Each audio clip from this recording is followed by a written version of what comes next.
एक तरफ पवन सिंह के सोशल मीडिया आईडी से पोस्ट आता है कि मैंने बहुत दिनों बाद अपनी पुरानी गायकी को दोहराते हुए एक नया गाना गाया है जो जल्दी ही रिलीज होने वाला है। और पवन सिंह कहते हैं कि गाना जब रिलीज होगा तो आप लोग इसको प्यार दुलार दीजिएगा। उसके बाद खेसारी लाल यादव लाइव आते हैं और लाइव में वो कहते हैं कि हम कुछ दिनों से शांत थे, हम बस इंतजार कर रहे थे कि दर्शक यानी आप लोग की तरफ से कोई इशारा मिले, और अब आप लोगों ने कह दिया है तो मैं लगातार गाना रिलीज करूंगा। अब मैं मैदान में कूद चुका हूँ, एकदम डटा रहूँगा, लगातार एक के बाद एक से बढ़कर एक गाने आएँगे और आप लोगों को कोई शिकायत नहीं रहेगी। और ये सारा चीज़ बोलने के बाद वो पवन सिंह पर कॉपी करने का इशारे-इशारे में आरोप लगाते हैं और इसके बाद खेसारी ने अपने नए गाने का पोस्टर रिलीज़ कर दिया। इसके पहले पवन सिंह के गाने के रिलीज़ के बारे में ऑफ़िशियल जानकारी आ चुकी थी। बताया गया था कि 30 तारीख को पवन सिंह का गाना सुबह 6 बजे रिलीज़ होगा और खेसारी ने 6 बजकर 15 मिनट पर उसी दिन गाना रिलीज़ करने का पोस्ट डाला। जैसा कि खेसारी की पुरानी आदत रही है, वो कहते हैं कि उनका काम है कि मैं लोगों को खोदते रहता हूँ। वो जानबूझकर ऐसा विवादित बयान देते हैं कि लोग दूसरे जो हैं वो जग जाएँ। फिर खेसारी ने वही किया और पहले पवन सिंह के ऊपर विवादित बयान दिया और बयान के तुरंत बाद उन्होंने पवन सिंह के साथ अपना एक और गाना रिलीज़ करने का घोषणा कर दिया। तब से ही भोजपुरी दर्शकों के बीच ये चर्चा थी कि भोजपुरी के दोनों सुपरस्टार्स के बीच फिर से टक्कर देखने को मिलेगा।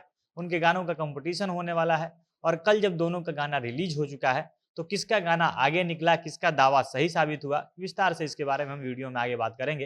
पर उससे पहले नमस्कार, झमाझम भोजपुरी देख रहे हैं आप और मैं हूं सन्नी मिश्रा। कैमरे के पीछे हमारे साथी विशाल खड़े हैं।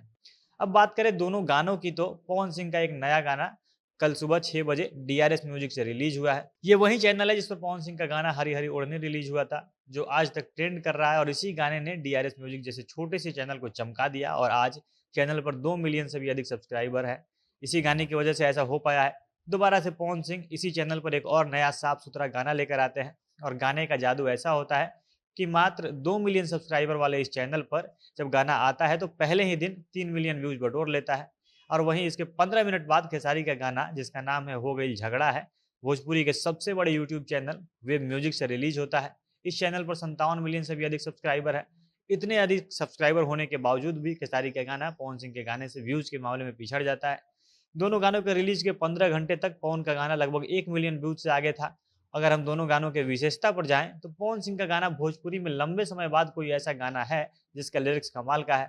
आप लिरिक्स की जितनी तारीफ कर ले उतना कम है। इसके लिरिक्स में अश्लीलता बिल्कुल नहीं है, दूर दूर तक कोई अश्लील शब्द या डबल मीनिंग लाइन इसमें नहीं दिख रही है।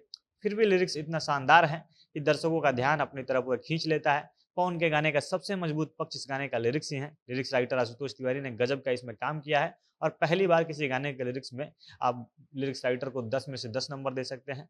तो दूसरी तरफ खेसारी के गाने को लिखा है प्यारेलाल यादव कवि जी ने। ये भोजपुरी के वरिष्ठ लिरिक्स राइटर है, लेकिन फिर भी गाने का लिरिक्स कुछ अलग सा या खास असर नहीं छोड़ पाता है।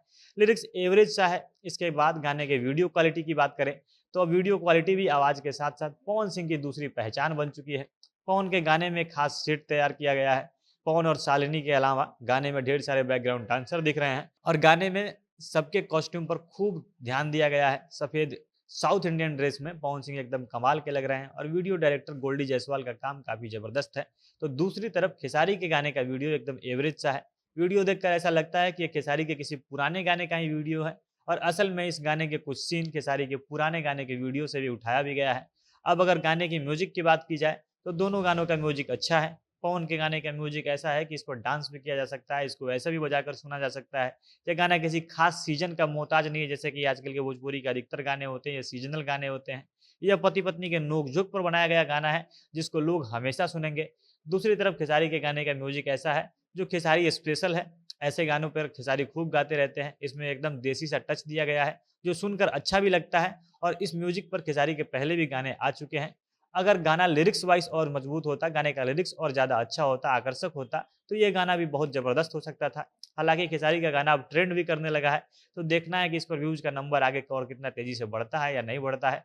लेकिन अभी तक तो नतीजा एकदम स्पष्ट है, पवन सिंह का गाना खेसारी के गाने से काफ़ी आगे है। जिस प्रकार का पवन सिंह का ये गाना है, ये लंबे समय तक चलने वाला या लंबी रेस का घोड़ा है। आगे जाकर ये गाना और वायरल होगा, ग्राउंड लेवल पर बजना शुरू होगा और इस पर व्यूज़ का सिलसिला और तेज़ी से बढ़ेगा। बाकी आप लोगों के दोनों गानों में से कौन-सा गाना ज़्यादा पसंद आया, कमेंट बॉक्स में उसे लिख सकते हैं। झमाझम भोजपुरी देख रहे थे आप। भोजपुरी इंडस्ट्री से जुड़ी अन्य खबरों के लिए हमारे साथ बने रहें। धन्यवाद।